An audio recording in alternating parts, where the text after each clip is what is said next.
Halo teman-teman semua, bergabung lagi bersama-sama dengan channel Andre Tunggal. Dan kali ini kita akan membahas tentang satu topik.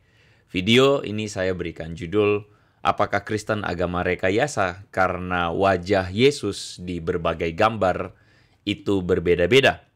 Bahkan di dalam salah satu perbincangan dengan di dalam series Login Deddy Corbuzier, Habib Jafar kemudian ngobrol dengan Priska dan juga dengan Onat Leonardos ya. Dan di situ Habib Jafar bahkan mengatakan katanya saya mirip Yesus atau gambar Yesus yang sesungguhnya. Itu Habib Jafar mengutip perkataan banyak orang begitu ya. Nah, tentu saja ini adalah sebuah perbincangan yang baik dan perbincangan yang santai. Tetapi menurut saya di dalam perbincangan ini ada hal yang patut kita bahas. Karena pertanyaan dari seorang Habib Jafar itu menunjukkan bagaimana perspektif dari orang awam pada umumnya, atau bahkan katakanlah orang Muslim dan orang Kristen awam, tentang kenapa Yesus itu bisa digambar atau gambarnya beda-beda. Sedangkan bagi Islam, Muhammad itu tidak boleh digambar. Kita saksikan sama-sama perbincangan mereka ini. Lu ketika Yesus itu digambarkan seperti itu, Chris, lu sebagai orang timur tuh enggak sih, kalau gue yakinnya kayak gitu. Ada beberapa gambaran Yesus dan Bunda Maria itu tuh digambarkan sesuai ras. Jadi di Tiongkok ada mereka Yesus Tiongkok kayak gini. Oh ya. Dengan pakaian adatnya. Bahkan Jawa pun bikin kayak gitu, ada. Gitu. Dan itu diperbolehkan. Diperbolehkan. Oh. Ada kok. Oh. Kalau di Indonesia tuh aku pernah lihat itu yang dalam adat Jawa. Oh, pakai pakaian Jawa. Iya. Emang ada ya? Ada, Bang. Iya. Ada. Emang boleh ya kalau misalnya. Saudara perhatikan, Onat kemudian bertanya, emang boleh ya? Emang boleh ya? Kita lanjutin nih. Jadi bentuk enggak kayak gitu. Iya, enggak kayak gimana? Yang itu gondrong gitu. Emang aslinya kayak gitu juga? Emang boleh ya? Misalnya pakai adat itu. Bukan itu, setahu gue patungnya pasti begitu di seluruh dunia gitu. Ya di seluruh dunia kita taunya gitu, tapi nggak ada larangan juga kalau kita menggambarkan dia sesuai yang misalkan ras atau apa gitu. Nah, Nabi Muhammad itu nggak boleh digambarkan karena gini, takut ada keributan-keributan gini. Maksudnya nggak ada perdebatan gini, diskusi-diskusi gini. Nanti sakralitasnya turun gitu. Oh, oke, makanya nggak pernah digambarin ya. Nggak boleh, kalau di Islam nggak boleh. Oke, kalau di kita mungkin santai ya? Santai. Ya, kalau di kita mungkin santai, itu kata Onat dan juga Priska.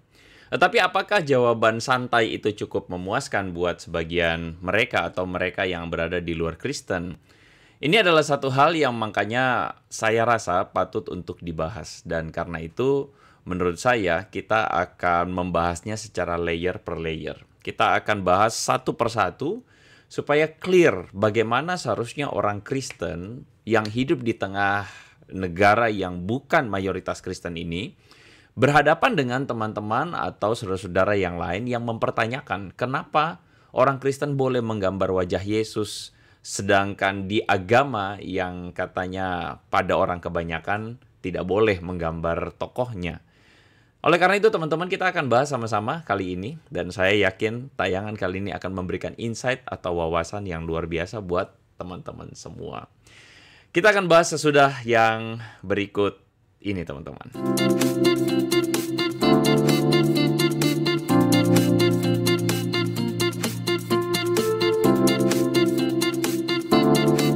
Oke, nah teman-teman, kali ini saya mau minta maaf karena saya tidak bisa live. Karena kepadatan pekerjaan dan pelayanan, akhirnya saya tidak mampu untuk menyediakan waktu live, tetapi saya sengaja rekamin supaya teman-teman tetap bisa belajar setiap minggunya. Ya, dan karena itu kita masuk ke daftar isi teman-teman ya. Anyway, mohon maaf kalau saya nggak bisa menyapa teman-teman satu persatu karena saya tidak live dalam tayangan ini, tapi nanti saya akan hadir di kolom komentar ya. Oke, kita bahas dulu daftar isinya. Buat teman-teman yang mau belajar supaya mungkin sebagian teman-teman merasa bahwa oh ini kepanjangan, teman-teman bisa langsung loncat ke sectionnya karena nanti saya akan menaruh timestamp-nya ya. Nah, pertama kita akan disclaimer dulu tentang konteks ini atau video ini karena saya tidak ingin banyak orang salah paham tentang video perbincangan login ini dan kenapa saya membuatnya. Nah, yang kedua kita akan membahas tentang apa wajah Yesus, fenomenanya kok banyak versi atau banyak model wajah Yesus. Kenapa bisa begitu? Dan apakah ini menjadi bukti bahwa Kristen itu agama yang direkayasa? Karena oleh tuduhan oleh sebagian polemikus muslim, orang-orang polemikus muslim, which means sekali lagi saya katakan bukan semua muslim tetapi polemikus. Jadi mereka yang tukang bikin polemik, mereka menuduh agama Kristen itu rekayasa dan salah satu buktinya adalah Yesus punya banyak model versi wajahnya, gambar Yesus. Nah, kemudian kita akan membahas pertanyaan yang lebih esensi. Mengapa Kristen boleh menggambar Yesus sedangkan Islam itu tidak boleh menggambar Muhammad, ya. Dan yang paling terakhir kita akan membahas tentang perbedaan nilai sakralitas antara Islam dan Kristen. Dan ini saya harapkan bisa menambah wawasan teman-teman semua, ya. Baik, saya masuk pertama-tama di dalam disclaimer terlebih dahulu. Dan anyway, sekali lagi sorry karena saya tidak bisa live dan menyapa teman satu persatu, ya. Disclaimer. Menurut saya ini adalah sebuah dialog yang sangat baik, ya. Video antara Habib Jafar dan Onat Leonardo bersama-sama diundang waktu itu Priska dengan judul Duo Katolik ini, ya. Jadi mereka berdiskusi soal perbedaan-perbedaan yang ada di dalam agama atau kedua agama yang diperhadapkan tersebut. Dan menurut saya ini dialog yang dilakukan dengan adem dan baik. Dan menurut saya dialog seharusnya melakukan seperti ini. Nah, satu hal yang saya harus underline adalah ini adalah sebuah perjumpaan dua agama yang beda perspektif. Sehingga ketika kita menonton perbincangan ini, maka kita harus menonton melalui kacamata bahwa memang ada dua perspektif berbeda. Dan perspektif Kristen itu punya keunikan, tidak boleh dipaksakan untuk masuk di dalam perspektif agama lain. Nah, seringkali yang menjadi kesalahan dari orang-orang Kristen adalah orang-orang Kristen membiarkan dirinya didikte oleh perspektif agama lain. Ya, maklum karena kita mungkin besar dalam lingkungan yang bukan benar-benar Christian minded, tetapi kita besar dalam lingkungan yang bisa dikatakan terpengaruh juga oleh pemikiran atau ajaran lain, ya. Karena itu salah satu tujuan dari video ini adalah menanamkan Christian minded kepada kita supaya jangan sampai kita itu bias di dalam melihat kebenaran. Karena menurut saya kultur itu tidak boleh dipaksakan pada kelompok lain. Saya kasih contoh. Ini contoh aja, ya. Kenapa menurut saya ini harus kita benar-benar paham, ya. Sebagai contoh, misalnya katakanlah bagi sekelompok orang yang pekerjaannya itu menuntut harus menggunakan seragam atau mengenakan seragam, itu tidak boleh menuntut kepada kelompok yang bekerja pada misalnya bidang entrepreneur dan perusahaan-perusahaan yang lebih maju, ya. Tidak boleh dituntut untuk mereka juga harus misalnya mengenakan seragam yang sama. Karena ini dua kultur yang berbeda, ya. Dua kultur yang berbeda, yang satu punya aturan harus pakai seragam. Nah, yang satu misalnya diberikan kebebasan, keleluasan untuk tidak mengenakan seragam yang sama. Tetapi punya koridor atau nilai-nilai yang sama, yaitu nilai kesopanan, ya, nilai norma-norma berbusana yang wajar secara umum begitu, ya, sopan, bukan pakai pakaian sembarangan atau berbikini tentu saja. Nah, ini adalah satu hal yang kita harus terima, bukan?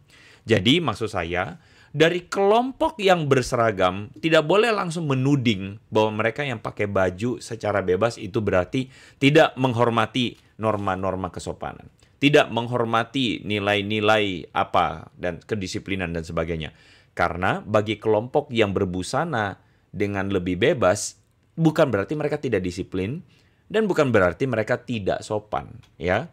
Jadi ini dua perspektif yang berbeda, dua kultur yang berbeda, jadi jangan paksakan perspektifmu kepada agama atau kepada kelompok yang lain. Nah, keunikan cara beragama Kristen dan Islam itu memang berbeda. Jadi tidak boleh dipaksakan atau dimaksudkan, ya, seakan-akan kelompok yang satu mengatakan, oh nilai yang ini lebih benar, kenapa agamamu tidak melakukannya, lalu dipaksakan. Oh, nggak bisa begitu, ya. Misalnya kita melihat bagaimana di dalam hukum Islam ada agama Islam itu adalah agama yang didasarkan pada hukum, syariat, keharusan, peraturan A, B, C, dan D.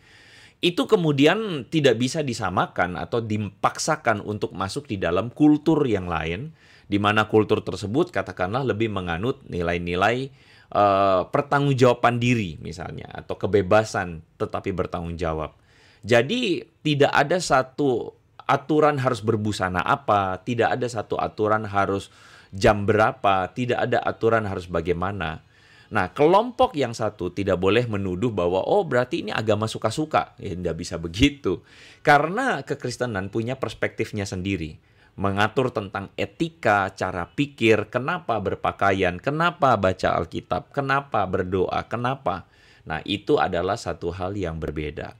Jadi dua perspektif yang berbeda ini jangan sampai kemudian dicampur adukan seakan-akan satu agama yang lain itu kemudian memaksakan bahwa agama lain harus mengikuti caranya atau harus mengikuti pola-polanya, begitu ya. Nah, saya kira itu adalah hal yang penting untuk kita masuk sebagai disclaimer yang pertama, karena bagi saya ini adalah sumber permasalahan ketika ada satu kelompok atau ada satu agama yang kemudian merasa bahwa oh cara beragama dia ini yang benar, lalu kemudian dia memaksakan agama lain harus mengikuti cara beragamanya. Ya, enggak bisa, jangan gitu ya.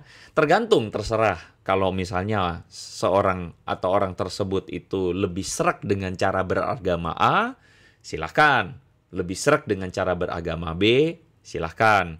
Manalah yang paling cocok, yang paling rasional kalau bagi saya. Paling rasional, paling masuk akal, paling benar, lebih tepatnya dikatakan sebagai sesuatu agama, begitu ya. Baik, saya berharap teman-teman di disclaimer di awal ini memberikan pagar buat kita supaya kita tuh jangan ngelantur kalau beragama ya.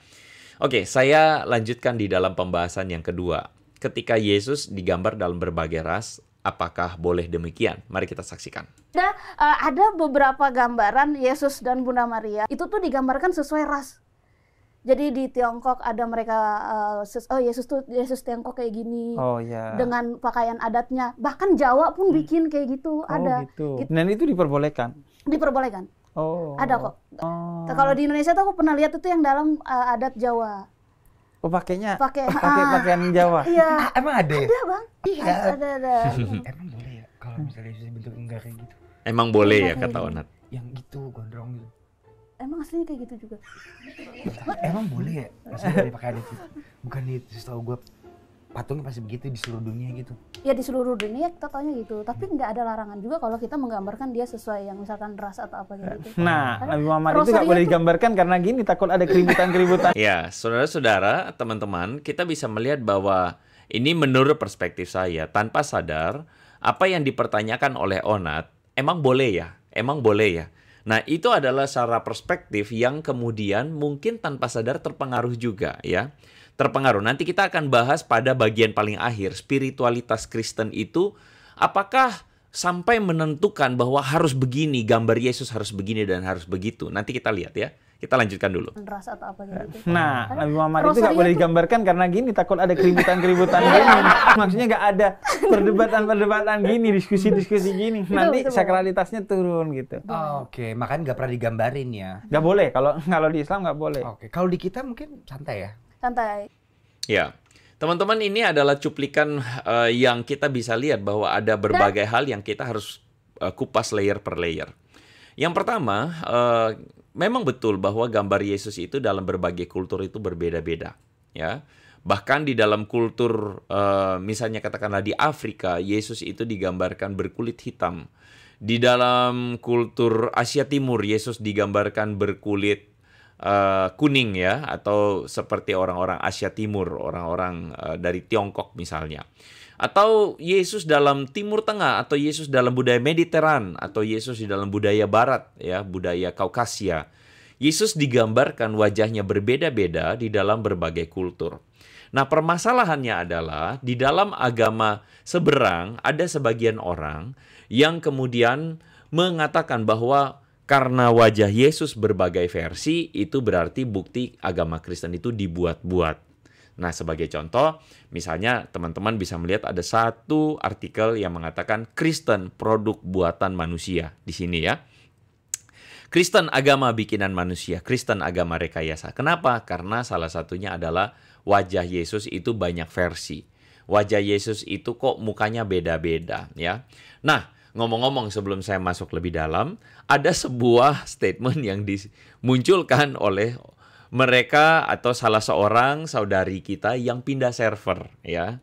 Dia ini adalah seorang yang kemudian memilih pindah server gara-gara ketika dipertanyakan kenapa patung Yesus mukanya beda-beda.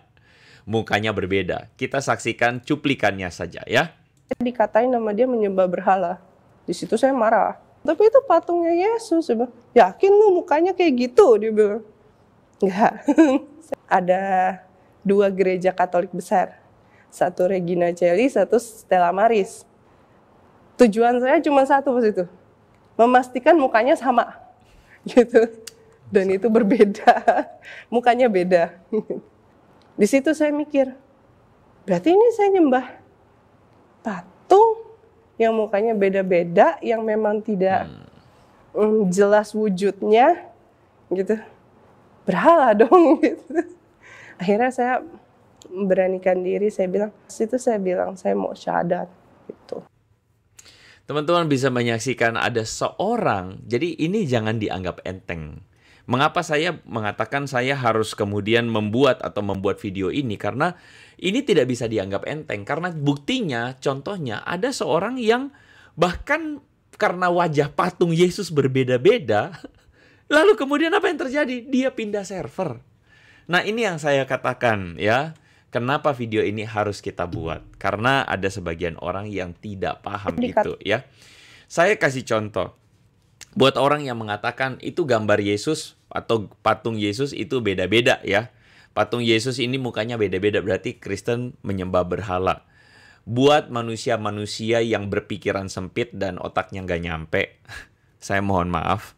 Saya kasih contoh, harimau. Harimau ya, harimau. Teman-teman, ini adalah hewan harimau dan kita tahu sama-sama. Lalu pertanyaan saya begini, ini patung apa? Oh ini patung harimau. Loh, kenapa patung harimau ini mukanya beda dengan patung yang ini? Ini patung apa kalau begitu? Kucing atau apa? Ya harusnya harimau ya. Terus ini patung apa? Ya harusnya patung harimau. Orang yang berpikiran waras tahu betul bahwa ini semua patung harimau. Meskipun mukanya jelek atau mukanya lain-lain, tapi orang tahu itu patung harimau. Apakah karena ada berbeda patung harimau, lantas kemudian harimau itu tidak ada? Itu kan sebuah pemikiran yang bodoh sekali. Pemikiran yang tidak terdidik atau pemikiran yang sangat dangkal, sampai-sampai hanya untuk hal sepele seperti itu saja tidak bisa membedakannya. Nah, karena ada patung Yesus yang berbeda-beda misalnya, antara satu gereja dengan gereja lain, terkhusus untuk saudara-saudara kita dari Kristen Katolik yang misalnya patungnya agak berbeda-beda. Itu tidak berarti bahwa orang Kristen itu kemudian katakanlah menyembah berhala. Tidak begitu artinya, ya. Nah, jadi kalau ada orang yang kesimpulannya Kristen menyembah berhala karena patung Yesus mukanya beda-beda, itu orang yang pikirannya nggak nyambung, ya, nggak nyambung. Nah, itulah kesalahpahaman atau ketidakmampuan berpikir orang-orang dengan akal sehat. Nah, karena itulah kenapa saya bikin video ini. Ya, betul bahwa Yesus gambarnya itu mempunyai berbeda-beda pendekatan atau karena berdasarkan kultur yang berbeda-beda. Tetapi karena gambar Yesus itu memang beda versi, itu tidak berarti Kristen itu agama rekayasa. Asumsi yang keliru di balik pemikiran ini, saudara perhatikan baik-baik. Teman-teman pikirkan baik-baik. Yang pertama, mereka berpikir adanya gambar itu berarti rekayasa. Ini cara pikir yang bodoh sekali. Nah, kedua, mereka mengatakan Yesus itu ada fotonya, sedangkan Muhammad itu tidak ada. Jadi kesimpulannya Kristen itu agama rekayasa, Islam agama yang benar. Ini kan kesimpulan atau pemikiran argumentasi yang keliru atau cacat logika.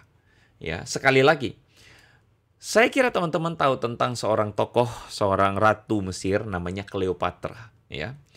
Nah, masalahnya adalah kalau teman-teman cari Cleopatra itu wajah gambarnya beda-beda. Mukanya juga beda-beda, patungnya juga beda-beda. Pertanyaan saya, apakah karena patung wajah Cleopatra beda-beda, gambarnya beda-beda, itu berarti Cleopatra adalah rekayasa? Ya tidak, kayak gitu. Karena apa? Karena setiap seniman yang menggambar wajahnya itu punya imajinasinya. Tokohnya ada, orangnya ada, tetapi digambarkan secara berbeda. Misalnya Gajah Mada. Gajah Mada itu tokohnya ada, ya, tapi kemudian digambarkan oleh artis atau senimannya dengan mungkin pendekatan wajah yang agak berbeda atau pematung dengan wajah yang berbeda. Masalah? Ya nggak masalah. Ngomong-ngomong soal Gajah Mada, ada sekelompok orang-orang, saya jadi ingat Gajah Mada, ya. Meluruskan sejarah, wah, luar biasa ya. Siapa yang tidak kenal Gajah Mada? Agama apa sebenarnya yang dianut Gajah Mada?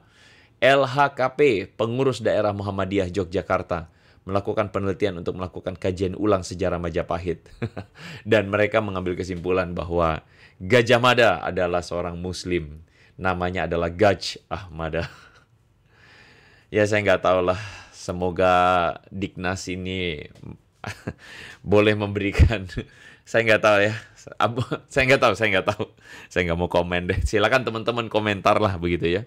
Nah yang kayak begini-begini mereka bikin gambarnya ya, Gajah Mada. Maaf ya, pakai apa? Pakai kopiah. Ini pakai apa sih ini ya? Ya sudahlah, apa namanya ya. Lalu kemudian dengan berjanggut dan dengan ciri ini ada jidat yang ada hitamnya begitu ya. Apakah ini berarti jadi sesuatu yang saya nggak tahu deh. Jadi begini loh. Kita kembali deh. Gambar ilustrasi dari seniman zaman itu adalah sesuatu yang wajar. Bahkan Wali Songo pun itu penggambarannya adalah ilustrasi dari seniman, bukan gambar yang sesungguhnya. Nah, pertanyaan saya, kalau begitu kenapa mempermasalahkan? Ya, kenapa mempermasalahkan? Jadi gambar Yesus itu meskipun berbeda-beda, itu ya karena memang pada waktu itu belum ada teknologi fotografi, ya belum ada, ya bagaimana mungkin, ya kan? Ya kalaupun digambar itu adalah bentuk bagaimana orang-orang menghormati Yesus Kristus. Lalu kemudian digambarkan dalam icon, digambarkan dalam gambar yang berbeda, ya karena memang mereka seniman begitu dan mereka menggambarkan Yesus melalui pemikiran atau melalui penggambaran sifat-sifat Yesus tersebut. Jadi ini bukan satu hal yang harus dipermasalahkan ya sama sekali. Oke, kita lanjutkan ya. Kita kupas layer pertama dan kita masuk ke layer kedua. Kalau Muhammad tidak boleh digambar, itu karena sakralitasnya turun. Itu kata Habib Ja'far. Kita saksikan. Nah, Nabi Muhammad itu nggak boleh digambarkan karena gini, takut ada keributan-keributan gini. Maksudnya nggak ada perdebatan-perdebatan gini, diskusi-diskusi gini. Nanti sakralitasnya turun gitu. Oke, makanya nggak pernah digambarin ya. Nggak boleh, kalau di Islam nggak boleh. Oke, kalau di kita mungkin santai ya? Santai. Iya. Onan mengatakan kalau di kita santai ya, sedangkan kalau Habib Ja'far mengatakan tidak boleh menggambar ya. Memang di dalam Islam itu ketat sekali dalam larangan menggambar Muhammad. Meskipun sebenarnya kalau kita baca sejarah, kita akan menemukan bahwa ada juga orang-orang yang menggambar Muhammad, tetapi tidak untuk menghina beliau ya. Nah, seperti misalnya dalam sejarah Islam Persia ya, ada upaya menghormati Muhammad di dalam gambar atau di dalam literatur, dalam karya seni begitu ya. Seperti kita tahu bahwa Islam menaklukkan Persia, melakukan invasi melalui perang, memerangi Persia atau kerajaan Persia, dan kemudian kerajaan Persia jatuh di dalam kekuasaan Islam, dan kemudian kerajaan Persia sepenuhnya itu menjadi kerajaan Islam, begitu ya. Nah, di dalam sebuah naskah ya dari Rashid al-Din Hamdani ya di Tabriz, Persia, pada tahun 1307 dalam kitab Jami al-Tawarikh, kita akan menemukan sebuah penggambaran bahwa ada seniman-seniman Persia Muslim yang menggambar Muhammad ya. Tentu sekali lagi ini bukan dalam konteks penghinaan, tidak sama sekali, tapi ini karya seni. Dan ini ada di dalam buku sejarah, ada di dalam naskah-naskah sejarah. Dan misalnya digambar di depan ini adalah Nabi digambarkan berjumpa dengan Gabriel, ya, berjumpa dengan Gabriel di Gua Hiro. Atau misalnya di dalam penggambaran yang lain, misalnya Muhammad yang digambarkan menaruh batu Hajar Aswad di Ka'bah, ya. Nah, ini juga pada naskah Jami' al-Tawarikh, ya.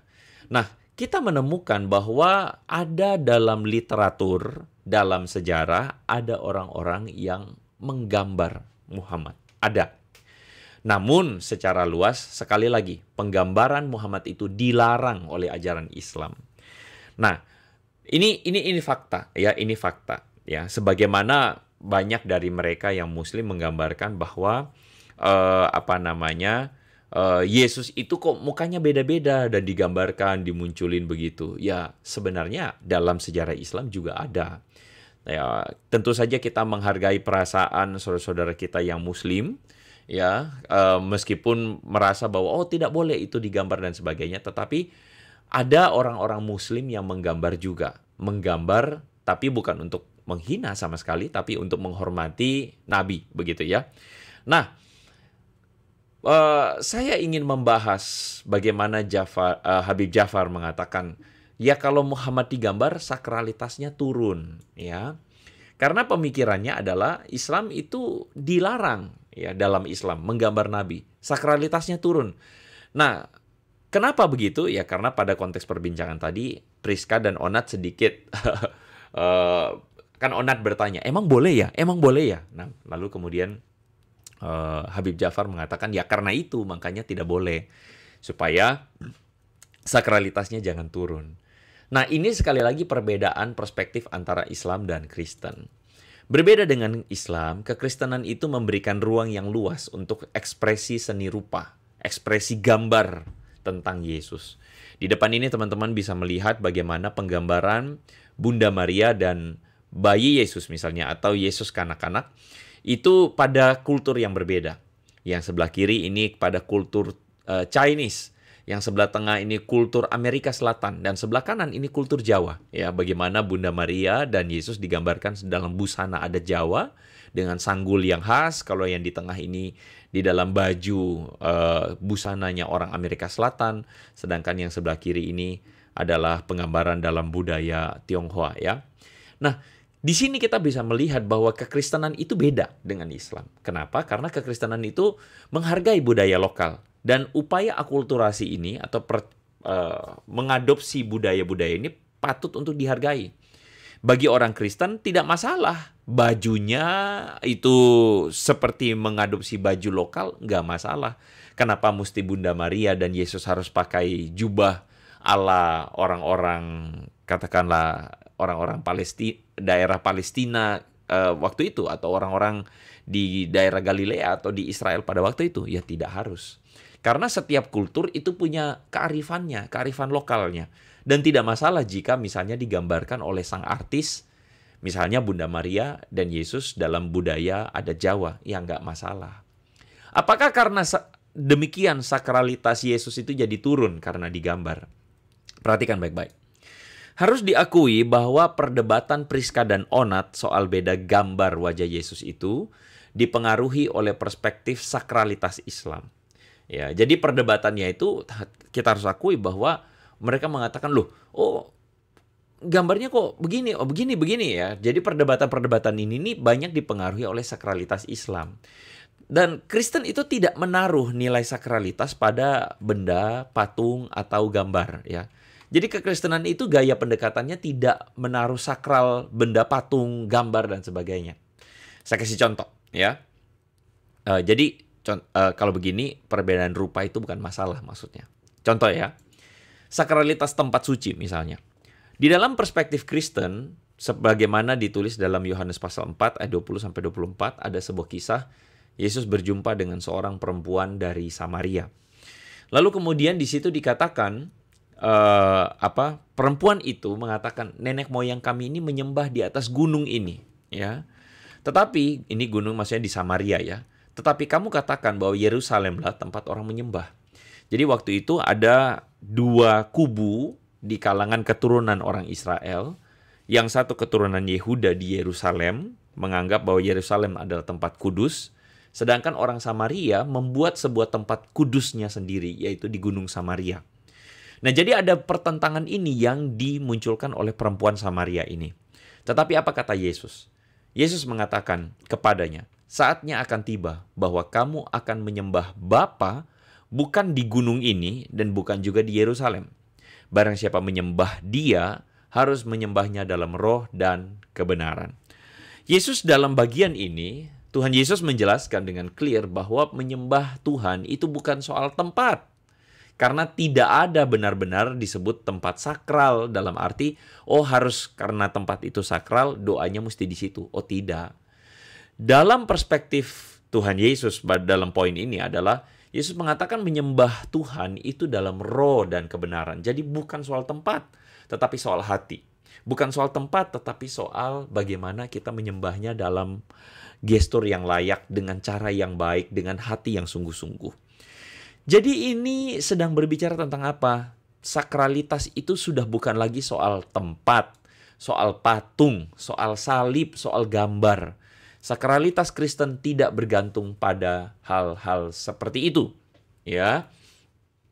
Di dalam bagian yang lain atau dalam video sebelumnya tentang perbincangan ini, saya pernah membahas juga perkataan Habib Ja'far yang mengatakan, loh salib itu kan ada kuasanya, kenapa salib bisa patah? Nah, ini adalah contoh bagaimana pengaruh mistik ya. Jadi nilai-nilai mistik itu masuk di dalam pemikiran saudara-saudara kita yang seberang ini. Apalagi Habib Ja'far, saya melihat ajaran-ajaran beliau ini banyak sekali dipengaruhi dengan mistik spiritual ya. Jadi memang menaruh nilai tambahan pada tempat ini, tempat sakral, benda ini dan sebagainya. Ada sebagian kaum muslim yang demikian ya, ada sebagian. Nah, pandangan-pandangan ini sebenarnya kalau kita lihat sebenarnya juga mirip yang dimiliki oleh orang-orang yang spiritualistik atau mungkin kalau kita ngomong secara simpel animis atau dinamis ya. Jadi masyarakat-masyarakat yang berada pada nilai kepercayaan lokal itu seringkali menaruh kepercayaan pada batu ini sakral, atau tempat ini sakral, atau kuburan sakral, atau misalnya apa ya, gunung itu sakral, gua itu sakral. Nah, mereka mempercayai sakralitas tempat-tempat, benda, patung, dan sebagainya. Tetapi kekristenan tidak. Kekristenan tidak melihat sakralitas itu pada tempat, patung, benda, dan sebagainya. Jadi kita tidak heran ya, maksudnya juga Habib Ja'far juga mempertanyakan hal yang sama. Nah, ada sebagian orang-orang itu yang saya herannya itu mereka tuh apa? Begitu fobia ya. Misalnya pernah di tahun 2020 kemarin waktu HUT RI yang ke-75 ada sebuah ormas Dewan Syariah Kota Surakarta yang berdemo, katanya logo kemerdekaan RI yang ke-75 itu ada simbol salib. Ini kan sesuatu yang menggelikan begitu ya. Karena mereka tuh sangat fobia dengan simbol-simbol, fobia dengan lambang salib, patung salib ya, yang kemarin patung Bunda Maria ditutup lah segalanya. Itu kan ya, ini misalnya ya, disebut mirip salib, diduga kantor pemerintahan di Aceh tutupi logo HUT 75 dengan cat merah. Ini kan menggelikan. Jadi begini, buat orang Kristen, tidak usahlah kita terpengaruh dengan mereka-mereka yang suka cari-cari masalah sama kita, ya. Yang cari masalah ya. Jadi tidak semua muslim sekali lagi seperti ini. Tetapi ada nih kelompok muslim yang suka cari masalah, ya. Memaksakan cara berpikir mereka kepada kita. Memaksakan akidah mereka untuk kita, ya. Misalnya ini seorang Ustadz Kondang ini, yang saya tidak perlu sebut namanya, mengatakan bahwa di salib itu ada jin gitu ya. Ya itu akidahnya mereka. Di dalam keyakinan seorang Kristen tidak ada jin di dalam patung-patung salib, itu tidak ada.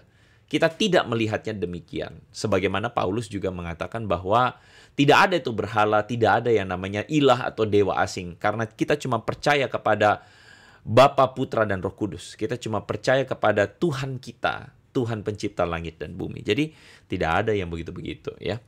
Jadi sakralitas Kristen itu tidak bergantung pada patung, tempat, salib, gambar, dan sebagainya. Jadi semoga orang-orang atau teman-teman bisa memahami bahwa ini bukan cara pikir orang Kristen.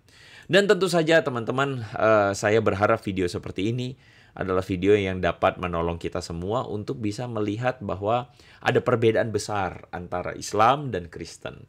Dan bagi orang Kristen, ya tidak usahlah kita kemudian didikte oleh cara pikir agama seberang. Apalagi kalau misalnya ada polemikus dari seberang yang tukang bikin polemik, tukang bikin masalah, kemudian mencobai ajaran kita. No. Jangan kasih kendor ya, jangan kasih kendor. Saya berharap semoga teman-teman semakin menambah wawasan teman-teman, semakin menambah pola pikir kita, semakin memperkuat iman kita. Dan juga video ini saya berharap dapat memberikan jawaban bagi saudara-saudara Muslim yang mungkin ingin juga menemukan jawaban dari polemik ini. Kenapa gambar Yesus beda-beda? Jawaban kita, so what? Ya nggak masalah. Gambar Yesus beda-beda justru menunjukkan ada banyak bangsa yang datang menyembah Dia sebagai Tuhan dan Juru Selamat. Ada banyak bangsa yang mengagumi Dia. Dan Tuhan Yesus adalah Tuhan bagi semua bangsa, Tuhan bagi semua orang. Sehingga tidak pandang dari suku Jawa, suku Chinese, suku Batak, suku Melayu, atau orang Barat, atau siapapun dia, Afrika, orang Timur Tengah, orang India, Dia adalah Tuhan untuk semua bangsa. Karena itulah kami menyembah Dia, dan banyak gambarnya membuat kami bersukacita, ya. Semoga tayangan ini sekali lagi menjadi berkat dan bagikan buat teman-teman yang lain kalau misalnya ini sudah jadi berkat. Kita ketemu lagi dalam konten berikutnya. So, make it simple and make it meaningful. May God bless you, teman-teman semua.